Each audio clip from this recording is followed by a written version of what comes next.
Hey there, are you thinking about downsizing, not just for retiring, but for other reasons? Stay tuned.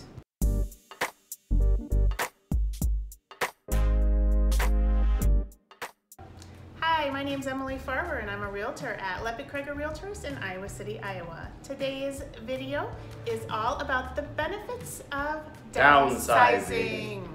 Today I have my friend Blaine Thomas, the owner of Blue Sky Developers, a local development company in Iowa City that specializes in housing ranging from affordable housing all the way up to luxury. If you're interested in making the right choice when you purchase your next home, be sure to download my free guide. The link for that is in the description box down below. So the reason I brought Blaine here today is that just through conversation, he and I found that we share some similar viewpoints when it comes to housing. My own personal story is that my husband and children and I, we lived in a fairly large, pretty nice house, set out on an acre, big house. One might even call it a little bit McMansion. Very McMansion. Okay, thanks. In a super high-end neighborhood, right? Okay. We're being honest. Let's just be honest. Yeah. It was a really nice house in a nice neighborhood. And when we first bought into that neighborhood, there was a level of prestige, a feeling like, wow, we finally made it. As life went on and the kids got older, I began working. I started my career as a real estate agent and found some success in that. And with 4 kids, I was finding that I was driving all the time for work, driving kids all the time to their activities. And where this neighborhood is located, it's a little bit outside of Iowa City, so every time we wanted to do something, it involved more driving.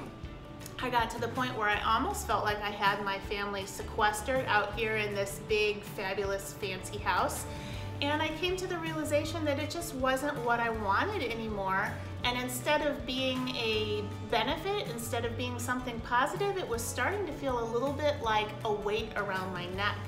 And my husband and I talked and we realized that our priorities had changed, and here we were in the middle section of our life and we were thinking about downsizing.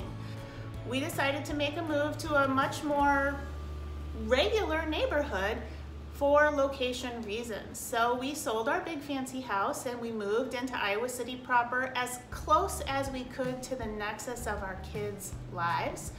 The house is not nearly as fancy, and there's some things that I miss. I really miss the 3rd stall garage, and I really miss my really big master bathroom. I miss my 3rd stall garage too. But life has gone on in a smaller house. We have less money tied up in it, which has opened up a whole new world for us in terms of other things. Our kids have much more availability to friends and activities.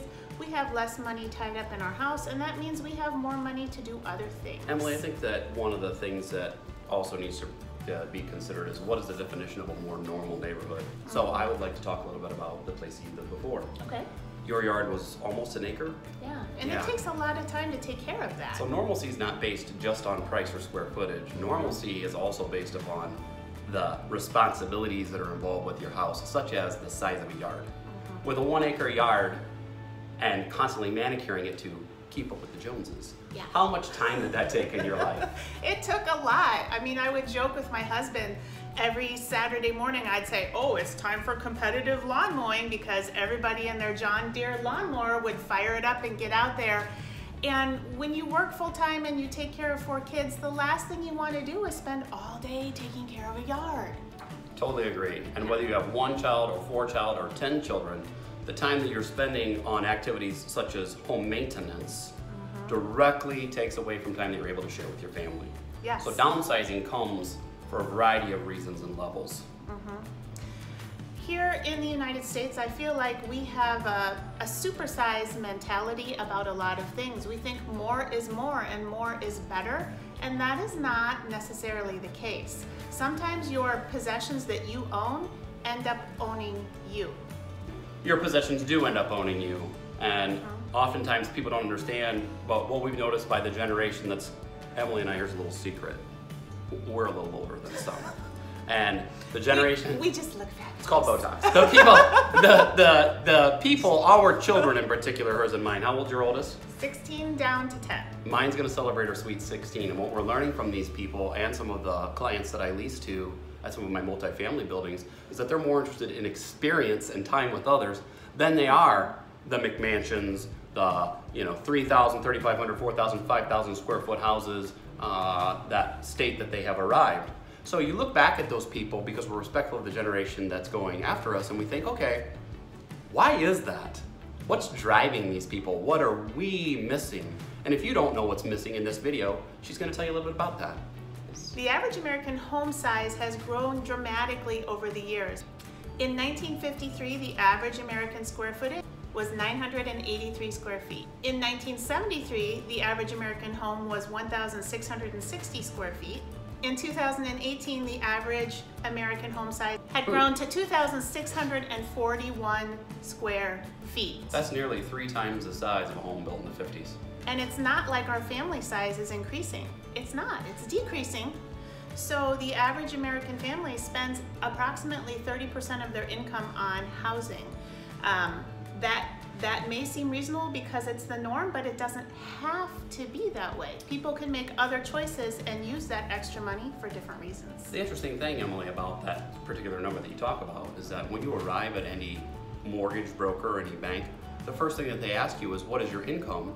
And then they tell you how much you can spend. When we talk about considerations, they say, well, you can spend up to 33 or 30% of your annual income. What we don't talk about is what lifestyle looks like. Yeah. So I always tell my buyer clients that just because you're approved up to a certain amount doesn't mean you need to spend that much. I never want my clients to end up being house poor. I want them to have money left over for the other enjoyable things in life. Such as the bare minimums of dinner out with one another. Going on a trip occasionally. Going on a date to go bowling. Buying nice shoes. Getting your kids something for school. I mean, a house can literally make you broke. That's no good. It's no fun for anybody and it causes a lot of stress in your life. So let's talk about some of the reasons why people may downsize. For me, it was location. I wanted a more central location and I wanted a simpler life. I didn't want to be driving around all the time. I wanted my time back in order to spend it with my family. For me, the downsize was financial. The house is not significantly smaller, and unfortunately the thing that we overlooked was the upkeep and maintenance in the yard. What I was focused on was working less to support the home. But what also can be achieved by the reduction of size and maintenance. In my world, we call it deferred maintenance, but there's also continuous upkeep. Lawn care, raking leaves, planting flowers, shoveling sidewalks and driveways, and all of these things that if you hire someone are not as affordable as they could be. And if you're taking your own time to do it, then you're taking it away from your family. Another reason some people may consider downsizing is to meet their long-term needs.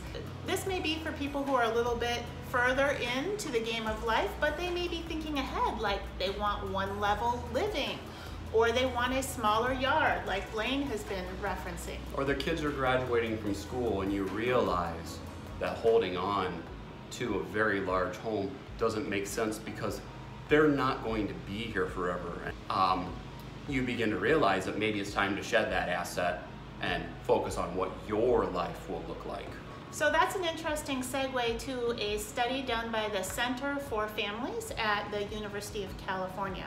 They followed 32 families for 4 years in order to see how the average American family uses their home. Get this, Blaine. The average American family spends 68% of their time in the kitchen and the family room around the TV, which means that all of those extra spaces that you thought you needed, like the office, the formal dining room, the downstairs rec room, the spare bedroom, those are all just dead space. But the kicker with dead space is that you pay 100% of it in terms of the cost to buy it in the first place and then the cost to maintain it, heat it, cool it, and clean it. But you're missing a big one. What? You have that theater room in your home. It's awesome when your friends come over, isn't it? You have that large bar, I get it. However, every 6 months in this area, in March and September, you're striking a check for property taxes. And that the unused space, hear me now, you're paying for that and it's significant. So another reason somebody may choose to downsize is they want to free up money and use it for other purposes. Maybe they're saving for retirement. Maybe they want to travel. Maybe that huge house is standing in the way of saving for their child's education. Another reason people may consider downsizing is they want to improve their interpersonal relations. When you have a big house with lots of space, the family kind of spreads out. Everybody is in their own area, on their devices, doing their own things, and it can get so that you feel like you're just knocking around an empty, echoey space and you never see anybody. A little bit ago, you mentioned the spaces that people use, and it's not just when you're home by yourself with your family, it's when you have guests coming as well. So the perfect house for entertainment is not necessarily the size of the house, it is the kitchen. You said it, so once more. The perfect size of house is not It's the size of the kitchen. Everybody's in the kitchen all the time. It's human nature to be interpersonal. Most people find that they want to be around other people and they want to be around the food. Yeah, you want to be around the food and the drink and the commentary with your guests. So I guess the overall message that Blaine and I are hoping to portray here is that more is not always more, and that if you're considering downsizing, whether it's retirement age or middle of life age, or you're a first-time home buyer and you don't really buy into the bigger is better philosophy, downsizing can have a lot of benefits for your life. Hey, thanks for joining me on today's video. If you haven't already, please subscribe to my channel, and pro tip, hit the bell. That way you'll be notified every time I put out a new awesome video just like this one. Hey, it happens every Friday. If you're interested, look down in the description box of this video for a free download to help you make the right choice when it comes to choosing your next home. Hey, it's been fun. Thanks for joining me. I'll catch you next time.